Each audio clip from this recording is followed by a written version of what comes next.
Счетчику или по нормативу? И почему?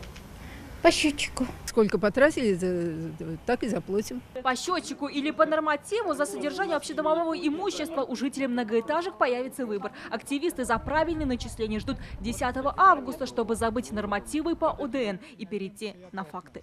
По всему периметру окна нет на света. Поэтому мы туда заходим в чердак.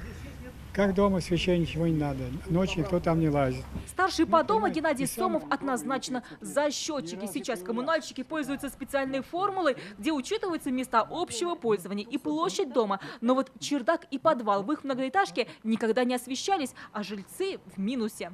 Но если будет норматив оставить, то это приведет к тому, что я сказал.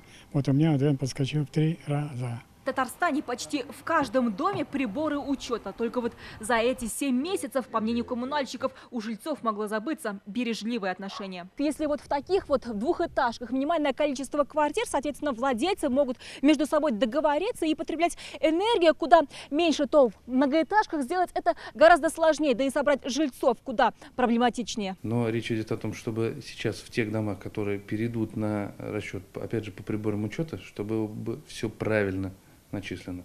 Для этого самим владельцам квартир придется контролировать показатели общедомовых счетчиков. По словам коммунальщиков, сравнивать счет фактуры 2016 с 2017 сейчас бессмысленно. С 2017 года ОДН начисляется как жилищная услуга, и начисляется она уже в переведенном виде на квадратные метры, поэтому для населения произвести анализ достаточно сложно.